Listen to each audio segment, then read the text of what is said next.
સંત સંમેલન યોજાયું હતું અને તેમાં એસપી સ્વામી પણ ઉપસ્થિત રહ્યા હતા. સીધી વાત તેમની સાથે કરીશું. સ્વામીજી, બાંગ્લાદેશમાં જે ઘટના ઘટી એને લઈને આજે વિચાર વિમર્શ કરવામાં આવ્યો. આ ઘટનાને તમે કેવી રીતે જોઈ રહ્યા છો અને કેવી રીતે વખોડી રહ્યા છો? જે રીતે બાંગ્લાદેશની અંદર હિન્દુઓ પર અત્યાચાર કરવામાં આવ્યો છે એ તો આ દેશની અંદર આઝાદી પૂર્વે પણ આ બધી ઘટનાઓ બની છે અને પછી પણ આ દેશની અંદર ઘટનાઓ બની છે. ક્યાંક હિન્દુ સમાજે અને ક્યાંક હિન્દુ સમાજના ધર્માચાર્યોએ જે આ દેશની અંદર ચાણક્ય નીતિ કહેવામાં આવે છે, વિદુર નીતિ કહેવામાં આવે છે, એમ હિન્દુ ધર્મ માટેની નીતિની અંદર ક્યાંક આપણે ડિફરન્સ કરવાની જરૂર છે. રાજનીતિ ઉપર સંપૂર્ણપણે જ્યાં સુધી પ્રભાવ નહીં પડે ત્યાં સુધી આ સમસ્યાઓની અંદર સોલ્યુશન હું ભાળતો નથી. 90 કરોડ સામે 25 કરોડ દેશની અંદર છે અને સતત 90 કરોડને જાગૃત જ કર્યા કરવા એની કરતાં હવે બીજું વિચારવાની જરૂર છે.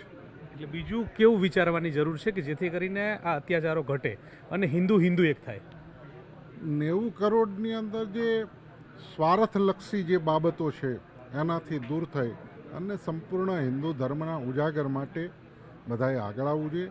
અને હું તો ત્યાં સુધી કહું છું કે મઠ મંદિરોએ જે કાર્યો આ દેશની અંદર કરી રહ્યા છે, કોઈ આપતકાલ પરિસ્થિતિ આવે, કોઈ ગરીબ ગરબા વિદ્યાર્થીઓને ભણાવે, આ બધું પણ હિન્દુ ધર્મના રક્ષણ માટે દરેક ધર્માચાર્યોએ પોતાની સંસ્થાની અંદર 10-20% રકમ છે એ આવા કાર્યોની અંદર વાપરવી જોઈએ. એવા ધર્મસ્થાનોને હિન્દુ સમાજે મહત્તા આપવી જોઈએ. રાજકીય પાર્ટીને શું સંદેશો આપો છો કે એ કેવી રીતે આગળ આવે અને આ પ્રકારની ઘટનાઓ પર લગામ લગાવે? રાજકીય પાર્ટી ઉપર હિન્દુ સમાજનો એવો પ્રભાવ હોવો જોઈએ કે આવી બાબતની અંદર દરેક રાજકીય પાર્ટીઓ સંવેદનશીલ થઈને હિન્દુ સમાજની જે લાગણી ઠેસ આખા વિશ્વના હિન્દુ સમાજને જે પહોંચી છે એનાથી દરેક પાર્ટીના માઇન્ડની અંદર એવું બેસવું જોઈએ કે જો આમાં આપણે જાગૃત થઈને કાર્ય નહીં કરીએ તો આ હિન્દુ સમાજ ફેંકી દેશે.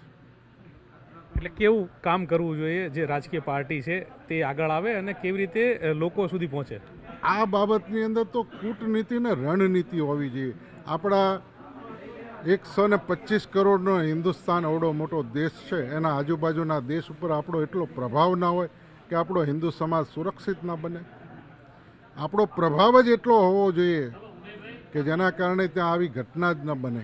અને એના માટે સરકારોએ જાગૃત રહેવું જોઈએ કે આપણા આજુબાજુની બગલની અંદર આપણે હિન્દુ સમાજના રક્ષણ નથી કરી શકતા તો વિશ્વની કન્ટ્રીની અંદર આપણા હિન્દુ સમાજના રક્ષણ માટે આપણે શું કરી શકશું?